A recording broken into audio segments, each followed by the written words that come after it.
Kumusta sa inyong lahat? Dito naman tayo sa vlog natin ngayon gabi sa Batang Quiapo Impyerno. Unang-una sa lahat ito ay teaser video lamang para ma-update sa Batang Quiapo. Dito sa kasal nila Monique at Alfred ay nag-I-do na sila. Ito si Olga ay tiningnan niya ang relo niya at malapit na sumabog at dito ay tumayo ito at umalis para di madamay. Ganap na silang mag-asawa at dito lumingon si Alfred at may nakita siya at pinuntahan ito at nakita niya ay bomba at dito ay sumigaw ito na may bomba kaya dito nagpanik ang mga tao sa isang iglap ay sumabog ito kaya lahat ay napalundag at kanya-kanyang tago ito. At sumiklab ang kasal nila Alfred at Monique.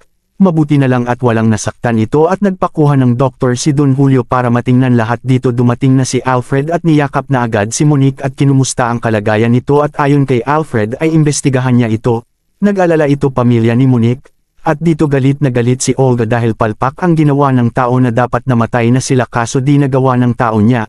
Kaya ito galit ito sa dalawa at gusto ipagligpit agad yung tao naggawa sa bomba.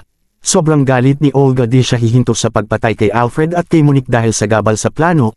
At dito sinabihan si Ramon kay Don Julio na umalis agad at mag-honeymoon para di malaman ni Monique ang mga kalaban nito pero ituloy pa rin ang investigasyon.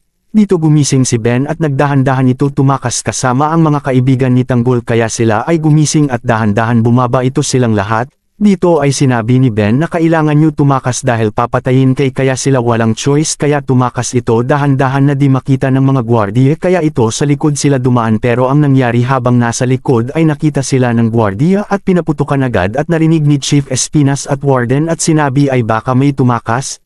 At dito nang huli ay ang bilis nila agad nakabalik sa selda, sabi pa ni Ben kasi di natin sila kaya kasi may baril, at dito ay bumalik sila isa't isa na padahan-dahan sa kanilang tulugan at dito may gwardiya na nagpailaw sa flashlight at isa-isa itong tiningnan dito ay tinawag agad ang mga inmate at pinabilang na agad kung may kulang ito pero sabi ni Mayor ay sakto kaya sabi ni Chief Espinas ay ibalik na sila agad sa selda. Dito tinulungan agad ni Bubble si Tanggol dahil sa kaunos ginawa ng mga tauhan ni Chief Espinas.